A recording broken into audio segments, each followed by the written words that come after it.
Feliz año a todos.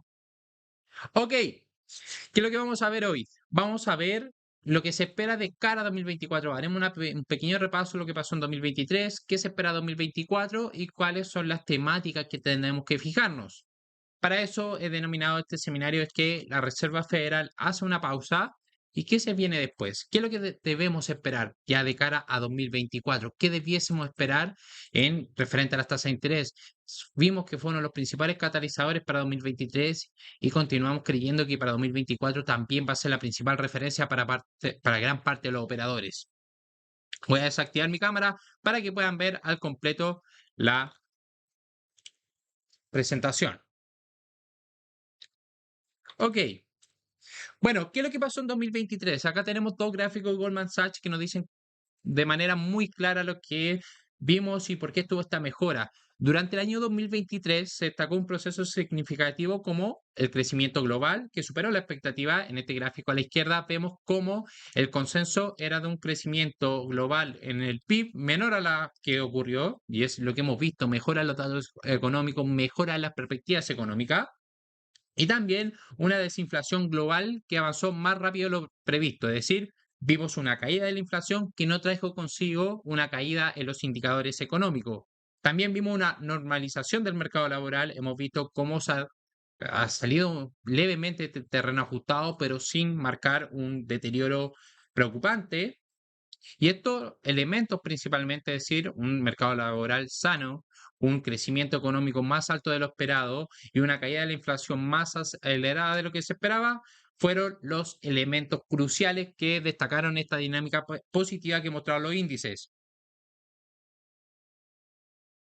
También, ¿cuál fue el resumen de los activos? Acá tenemos una tabla proporcionada por Seikin Alpha en donde vemos fue el comportamiento que tuvo este año. Acá, en la última columna, donde vemos que el índice S&P 500 se revalorizó un 24%. Y es por eso que mi dinámica siempre ha sido como analista ser objetivo. Somos especuladores, no nos secamos, tenemos que tener una postura mucho más táctica a la hora de enfrentar los índices y no cegarnos por una postura, sino que ir viendo cómo sea la dinámica y todos los factores para tomar estas decisiones. Por ejemplo, índice S&P 500 un 24% cuando llegábamos a 2023 de manera muy negativa, muchos inversores apuntaban a que el mercado iba a seguir cayendo, que ya se había acabado la fiesta, sin embargo mostró un máximo histórico si nos centramos en el SPX, que es el catch. Entonces, ¿qué destacamos? A Bitcoin como líder en la ganancia. Vimos que Bitcoin experimentó un notable aumento del 156% en 2022, siendo la criptomoneda de mejor rendimiento entre las variables de inversión. Acá me equivoqué, es 2023. Sin embargo, su alta volatilidad se reflejó en una caída del 64%, agravada por el colapso de FTX. Recordemos, ¿por qué Bitcoin mostró esta gran revalorización? Porque hubo un gran castigo cuando se perdía la confianza de la criptomoneda. También vimos un desempeño en los índices diversificados. Entre los principales destacábamos el NASA, que lideró a los índices con un rendimiento del 43%, y el S&P 500 con un 24%. El Dow Jones Average aumentó un 14%, Russell 2000, este índice que incluye a las compañías de pequeña capitalización, tuvo un rendimiento del 15%. Entonces, ¿qué podríamos hacer como resumen? El sector tecnológico liderado por el Nasdaq tuvo el mejor rendimiento, luego el S&P 500, luego el sector industrial del Dow Jones en conjunto del Russell 2000 de pequeñas compañías. Esto tenerlo claro para el siguiente punto que vamos a tocar. Luego, ¿qué vimos? Problema en el sector bancario. Vimos cómo los bancos enfrentaban dificultades, principalmente debido a las tasas más altas que afectaron a los valores de su cartera, principalmente a los bonos del tesoro. Tuvieron que hacer y liquidar efectivamente esta pérdida para solventar los cobros que se realizaban. Vimos cómo algunas instituciones cayeron, se destaca como Silicon Valley Bank y Silvergate Bank, sufrieron retiros de depósitos, llevando a su colapso. Acá vimos cómo comenzaron los rescates bancarios como Credit Suisse y First Republic Bank, que también ocurrieron en estas circunstancias. Acá ya había mucha volatilidad en el mercado, incertidumbre sobre el daño que podía realizar la tasa de interés. También vimos que el subsector financiero, el capital privado y la financiación al consumo fueron los subsectores con mejor rendimiento, con un aumento del 33% y 27% respectivamente. Y ya la renta fija vimos que los bonos corporativos de alto rendimiento lideraron en inversiones de renta fija, seguido por los bonos corporativos con grado de inversión. Esa fue la dinámica de 2023. Acá tenemos un ejemplo y un gráfico del Magnífico 7 o los 7 magníficos, que son estas 7 empresas del sector tecnológico que se atribuyeron a este buen comportamiento de los índices. Y es acá donde quiero abordar este punto del desempeño bursátil diversificado que estamos hablando. Vimos que fue un año positivo en la renta variable global, el S&P 500 está muy cercano a realizar nuevos máximos históricos. Vemos que todo estaba en torno a la recesión y cuál profundidad podía tener esto. Entonces vimos que la mejora gradual de los datos económicos respaldados por las perspectivas de aterrizaje suave para el próximo año continúan y ese ha sido el catalizador fundamental que ha llevado a estos índices y a los inversores a asumir más riesgo y exponerse a la renta variable. Vimos un desempeño inesperado en el mercado global, hubo sorpresas en los mercados globales como el desempeño de las acciones japonesas, veíamos cómo se mantenía alta la tasa de inflación, mayor actividad económica, realizando nuevos máximos históricos. En Europa igualmente vimos esta dinámica, siguieron a los índices americanos debido a que mejora las perspectivas económicas, sin embargo, si nosotros tenemos que destacar la situación económica versus Estados Unidos, Europa tiene un desafío mucho mayor que lo que está viviendo Estados Unidos. Y esa fue la sorpresa, donde veíamos que todos los operadores querían salir de Europa, veíamos ahora finalmente cómo los índices mostraban máximos históricos, haciendo ejemplo a la teoría contraria. Entonces, a pesar de las preocupaciones y previsiones iniciales, varios sectores y mercados tuvieron resultados inesperados, lo que subraya la complejidad del entorno financiero actual. Y acá, para 2024, ¿qué es lo que debiésemos hacer? Aunque se mantiene este mismo optimismo para el 2024, ver mejora los índices, estamos viendo que es un año electoral donde tiende a tener buen rendimiento los índices, a excepción si precede de un escenario de recesión. Debemos estar alerta a los posibles cambios en las tasas del mercado, en los intereses del mercado. Y es acá donde les decía el desempeño bursátil diversificado. Si bien los grandes ganadores fueron el sector tecnológico, estamos viendo que ellos ya sufren una prima mayor de valoración. Estamos viendo ahora cómo Apple cae cercano más del 1%, por lo que el sector de interés podría estar ya por el Dow Jones y Russell 2000, ver una mejora en la amplitud del mercado, una rotación del dinero que pueda llevarse que las compañías de pequeña capitalización y aquellos sectores industriales tengan nueva entrada en el mercado de valores. También entender lo que se está dando esta dinámica en la Fed. Vamos a ver acá, tengo ejemplificado el mercado laboral, la tasa de desempleo, que vemos cada repunte de la tasa de desempleo conlleva a que Estados Unidos vea un proceso de recesión. Entonces, ¿cuáles son las expectativas de los recortes de tasas en 2024? El mercado se enfrenta a una incertidumbre. Estamos viendo que al comienzo había una divergencia entre la opinión del mercado y la Fed. Veíamos cómo el mercado decía que se iba a comenzar a recortar las tasas y la Fed decía que iba a mantener su postura monetaria restrictiva. Sin embargo, cuando llegó la reunión de decisión de política monetaria apoyado por los comentarios de Jerome Powell y las perspectivas económicas en su gráfico dot plot, vimos cómo se unió esta retórica a favor del mercado.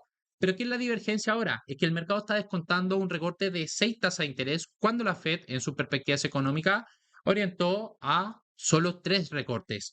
Y esto podría llevar a cuestionarse si los datos económicos y las actas de la Fed que se van a publicar en esta semana podrían traer alguna divergencia en esa opinión. Entonces, ahora, ¿cuál es la perspectiva del mercado? ¿Cuántos recortes se van a hacer de cara a 2024? La Fed anunciaba en la última reunión de 3 recortes y el mercado anticipa 6 recortes.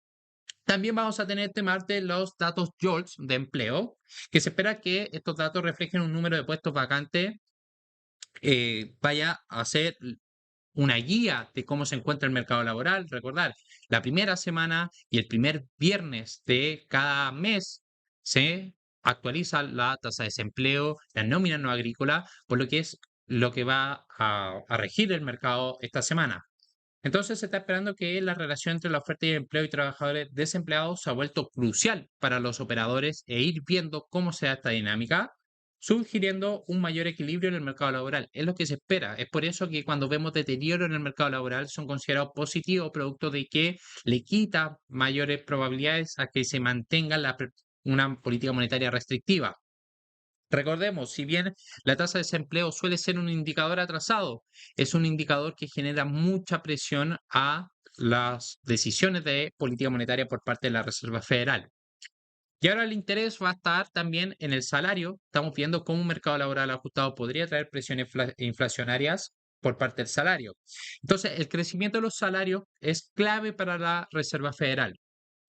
Vimos que disminuyeron, fueron datos positivos en torno a eso, pero la esperanza es que el equilibrio laboral reduzca la inflación. Es decir, se espera un deterioro en el mercado laboral.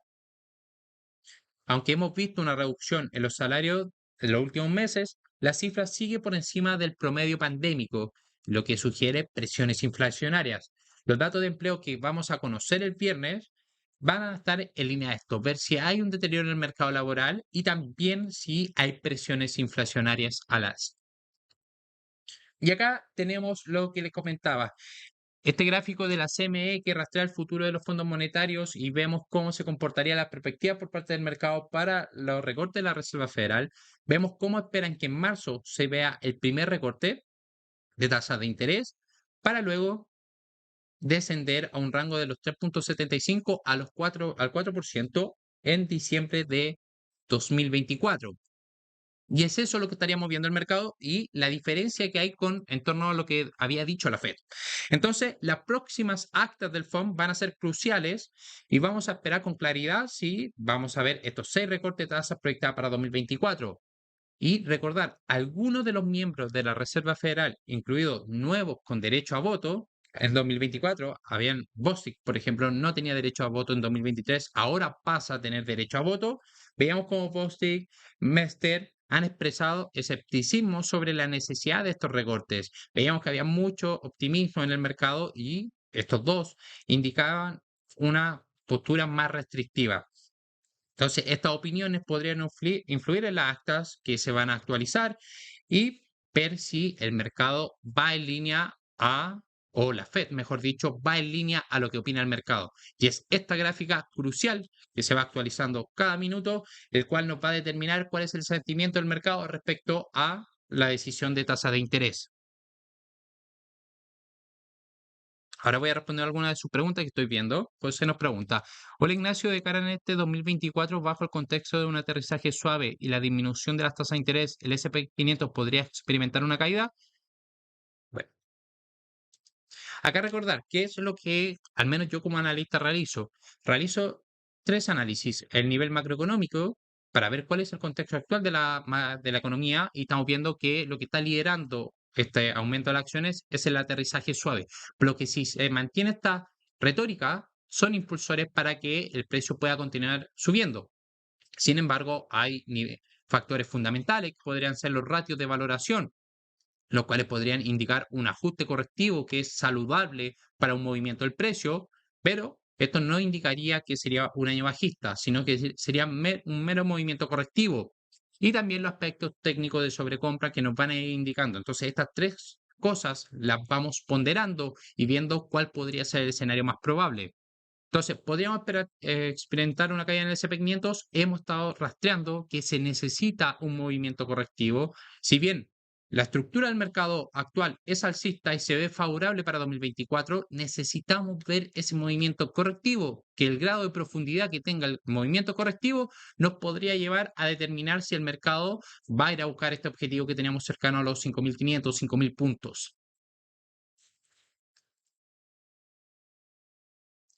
Realmente el mercado casi no le importa nada. Si sale datos a favor del fortalecimiento laboral, entonces el mercado dice que hay un soft landing. Y si sale un dato en contra del mercado laboral, el mercado viene con rápido recorte de la tasa de interés.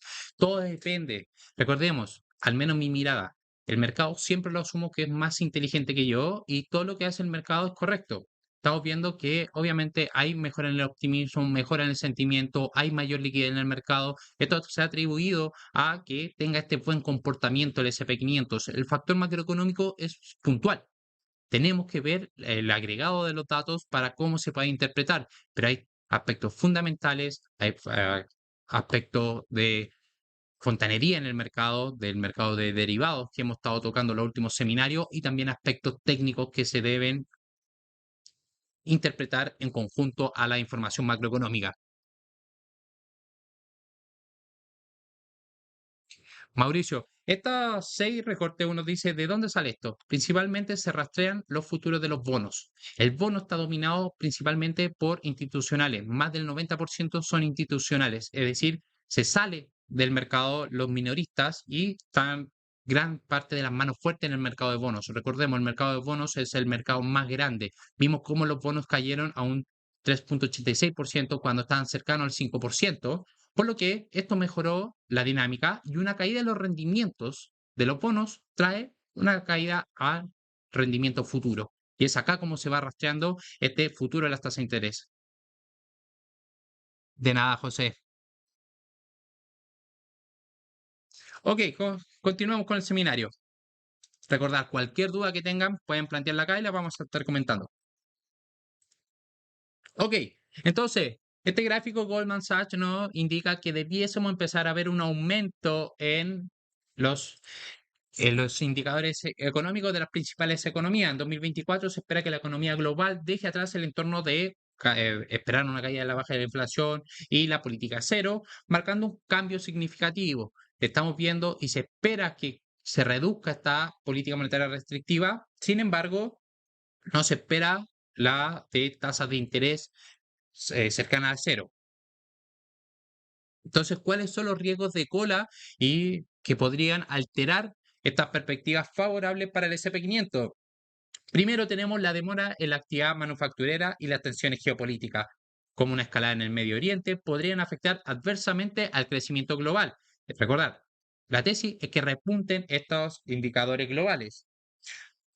A pesar de las medidas monetarias y fiscales, se plantea la incertidumbre sobre la capacidad de la economía para resistir nuevos desafíos, recordando la necesidad de prepararse para posibles impactos negativos. Y es eso lo que tenemos que tener en mente. Sabemos cuál es lo delicado de la economía, un repunte de la inflación, lo que podría traer. Estamos viendo cómo están en terrenos muy restrictivos. La economía han sorprendido con sus datos económicos, en especial Estados Unidos.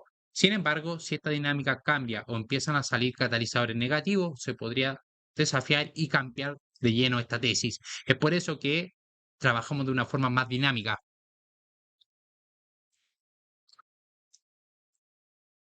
Y acá tenemos el performance.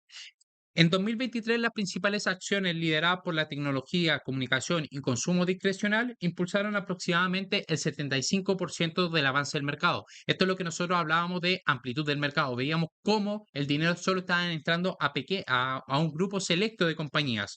Aunque la mayoría de los sectores quedó rezagado respecto a su índice, es decir, la mayoría de las empresas de los distintos sectores no lo hicieron mejor que el índice que cotizaban, y acá destacamos la salud, consumo básico y servicios públicos cerraron a la baja.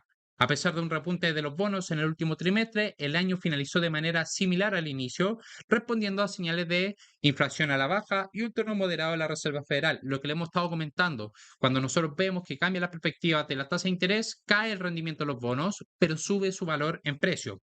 El rendimiento sobresaliente de ciertos sectores podría normalizarse en 2024, ya sea con un desempeño superior de los rezagados o una corrección en las ganadoras del año pasado. ¿Qué quiere decir esto? Por teoría contraria, generalmente los que destacaron el año pasado no suelen tener buen rendimiento, es decir, este sector tecnológico, y al contrario de los que fueron rezagados, podrían tener esta entrada de dinero. Es decir, podríamos ver una corrección en el sector tecnológico y una mejora en las pequeñas compañías y acá podríamos englobarlo en el Russell 2000.